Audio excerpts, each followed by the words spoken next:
तो चलिए, बिना किसी देरी के आज के इस विश्लेषण में सीधे उतरते हैं। आज डार्क दस्तक की भूतिया सफर फाइलों से निकली एक ऐसी सच्ची और हद से ज्यादा डरावनी कहानी का विश्लेषण होने वाला है, जो सच में हमारी हकीकत की समझ को हिलाकर रख देगी। ये कोई आम भूता कहानी नहीं है दोस्तों, ये एक ऐसी घटना है जो दिमाग को चक्कर में डाल देती है।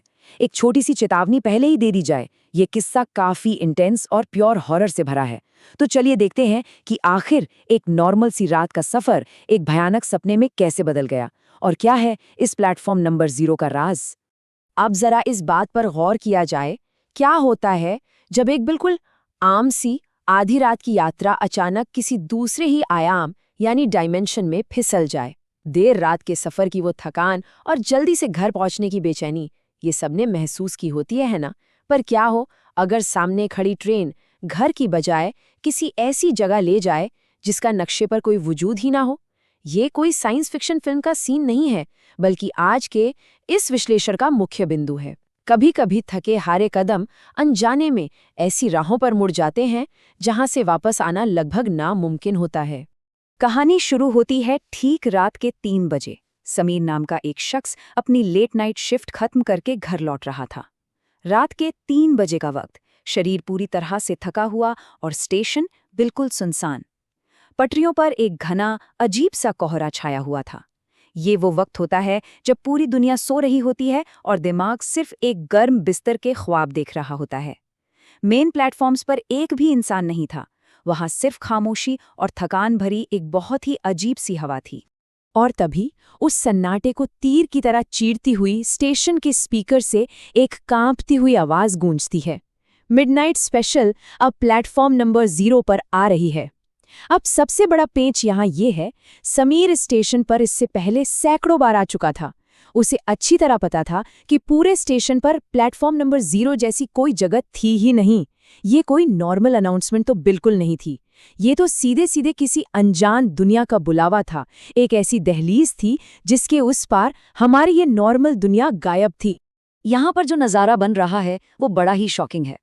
एक तरफ है आज का मॉडर्न कॉर्पोरेट गुड़गांव, जहां बड़ी बड़ी कांच की बिल्डिंग्स हैं और 24 घंटे की भागदौड़ है, और दूसरी तरफ उस घने कोहरे के बीच से अचानक सामने आती है 1970s के दशक की एक पुरानी कॉलोनियल एरा की भाप वाली ट्रेन।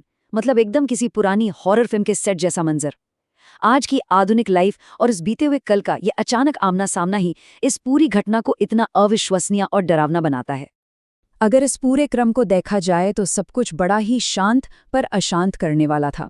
पहले एक नॉर्मल मिडनाइट शिफ्ट का खत्म होना, फिर एक अजीब से सम्मोहन के चलते आखिरी ऑफिशियल प्लेटफॉर्म के पीछे बने एक बहुत ही संकरे और अंधेरे रास्ते पर चल पड़ना, वहां से उस अनजान प्लेटफॉर्म 0 तक पहुंचना और आखिर में उस पुरानी भाप वाली ट्रेन में बैठ जाना। समीर को इस वक्त बस यही लगा कि शायद ये कोई स्पेशल हॉलिडे सर्विस होगी। ये साफ दिखाता है कि कैसे एक नॉर्मल डेली रूटीन वाला इंसान चुपचाप एक अनजान जाल में फंसता चला गया। जरा उस प्लेटफॉर्म 0 के माहौल को कल्पना में लाया जाए। वहां आम स्टेशन जैसा कुछ था ही नहीं। वहां हवा में एक लंबा, घना और लहराता हुआ कोहरा था, जिसने सब कुछ धुंधला कर दिया था। तापमान अचानक इतना गिर गया था कि हवा बर्फ की तरह हड्डियों में चुभ रही थी, और वहां की महक एक बहुत ही अजीब भारी सी गंध थी, जैसे किसी बहुत पुराने पार्चमेंट यानी कागज और नम मिट्टी को मिला दिया गया हो। ये सारी बातें चीख चीख कर बता रही थी कि यह जगह हमारी इस दुनिया का हिस्सा तो बिल्कुल नहीं थी। खैर, समीर उस ट्रेन में चढ़ तो गया, पर अंदर का नजारा और भी ज्यादा अजीब था।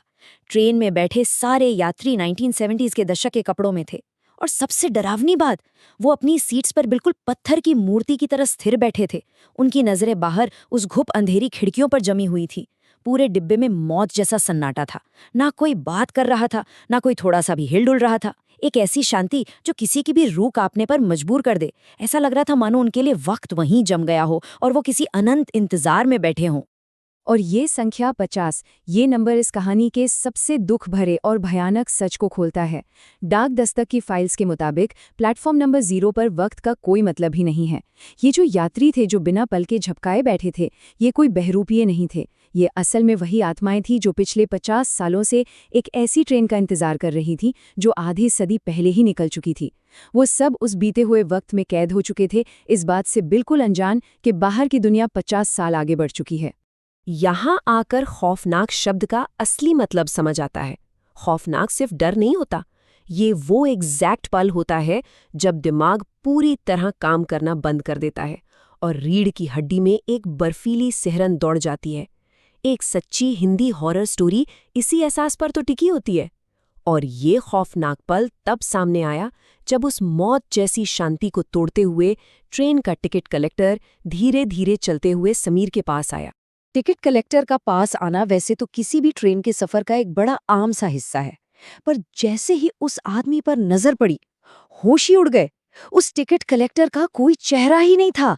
जी हाँ, बिल्कुल सही। जहां आंखें, नाक और मुंह होने चाहिए थे, वहां सिर्फ एक सपाट चिकनी त्वचा थी, एकदम साफ। ये वो पल था जहां पूरी तरह क्लियर हो गया कि इस ट्रेन के अंदर मौजूद कुछ भी, कोई भी इंसान नहीं है। उस बिना चेहरे वाले टिकट कलेक्टर को देखने के बाद कोई शक नहीं बचा था। ये ट्रेन किसी को भी उसके घर नहीं ले जा रही थी, और ना ही ये कोई भटकी हुई ट्रेन थी। ये सीधा सीधा कब्रिस्तान का सफर था। एक भूतिया ट्रेन जो उन भटकती आत्माओं के लिए बनी थी जिन्हें कभी शांति नहीं मिली।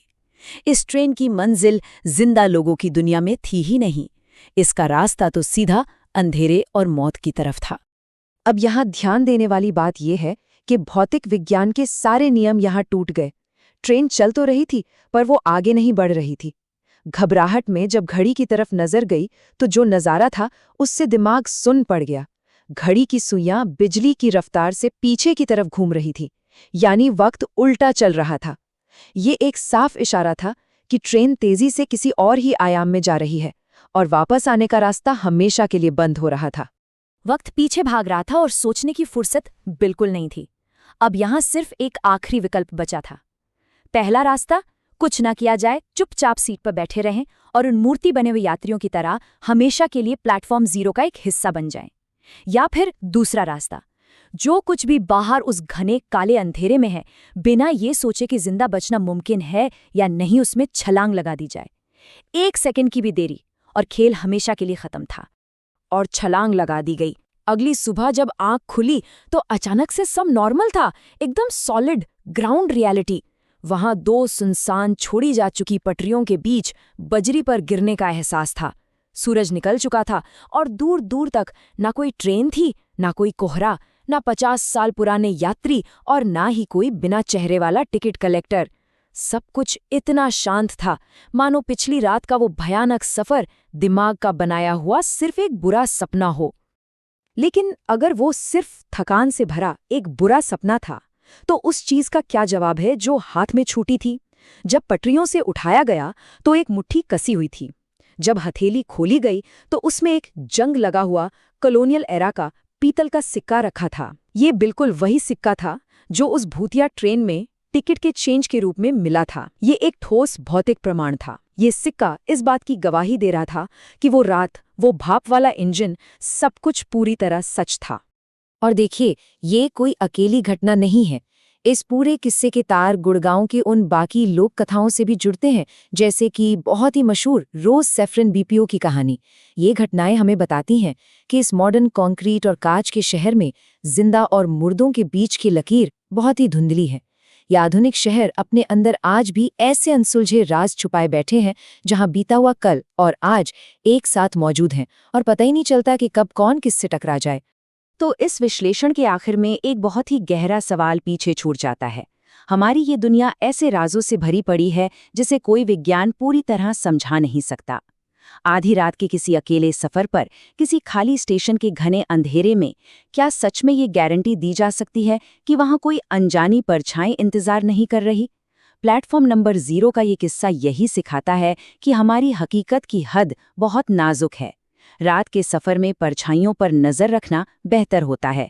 क्या पता कब कौन सा आयाम खुल जाए। आज के इस विश्लेषण में शामिल होने के लिए शुक्रिया।